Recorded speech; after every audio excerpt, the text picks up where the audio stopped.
ನಮಸ್ಕಾರ, ನ್ಯೂಸ್ 26 ಗೆ ಸ್ವಾಗತ. ಪರಿಸರ ಸ್ವಚ್ಛತೆ ನಮ್ಮೆಲ್ಲರ ಕರ್ತವ್ಯ. ಅಧ್ಯಕ್ಷ ಪಾಟೀಲ. ತಾಳಿಕೋಟೆ ಪಟ್ಟಣದ ವಿದ್ಯಾರ್ಥಿಗಳು ನಿತ್ಯ ಜೀವನದಲ್ಲಿ ಶಿಸ್ತು ಮತ್ತು ಸ್ವಚ್ಛತೆಗೆ ಹೆಚ್ಚಿನ ಆದ್ಯತೆ ನೀಡಬೇಕೆಂದು ಸಂಸ್ಥಾಪಕ ಅಧ್ಯಕ್ಷ ಎಚ್.ಎಸ್. ಪಾಟೀಲ ಅವರು ತಿಳಿಸಿದರು. ಸೋಮವಾರ ಪಟ್ಟಣದ ಎಸ್ಎಸ್ ವಿದ್ಯಾಸಂಸ್ಥೆಯಲ್ಲಿ ಕರ್ನಾಟಕ ಸರ್ಕಾರ ಪೌರಾಡಳಿತ ನಿರ್ದೇಶಾಲಯ ಬೆಂಗಳೂರು, ಜಿಲ್ಲಾಡಳಿತ ವಿಜಯಪುರ, ಜಿಲ್ಲಾ ನಗರಾಭಿವೃದ್ಧಿ ಕೋಶ, ಪುರಸಭೆ ಕಾರ್ಯಾಲಯ ತಾಳಿಕೋಟೆ, ಶ್ರೀ ಎಸ್ಎಸ್ ವಿದ್ಯಾಸಂಸ್ಥೆಯ ಅಡಿಯಲ್ಲಿ ನಡೆಯುತ್ತಿರುವ ವಿವಿಧ ಕಾಲೇಜುಗಳ ವಿದ್ಯಾರ್ಥಿಗಳ ಸಹಯೋಗದಲ್ಲಿ ಹಮ್ಮಿಕೊಂಡ ತ್ಯಾಜ್ಯ ವಿಂಗಡಣೆ ಕಾರ್ಯಕ್ರಮದ ಅಧ್ಯಕ್ಷತೆಯನ್ನು ವಹಿಸಿ ಅವರು ಮಾತನಾಡಿದರು.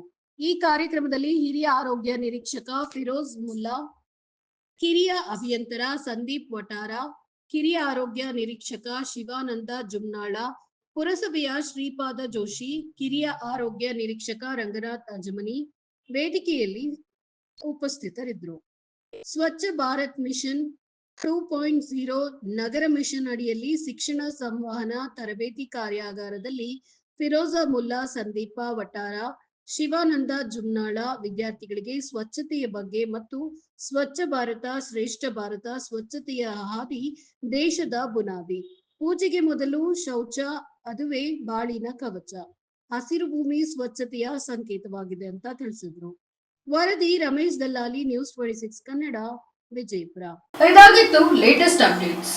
ಇನ್ನಷ್ಟು ಸುದ್ದಿಗಾಗಿ ನೋಡ್ತಾ ಇರಿ ನ್ಯೂಸ್ 26 ಕನ್ನಡ. ನಾವು ನಿಮ್ಮೊಂದಿಗೆ.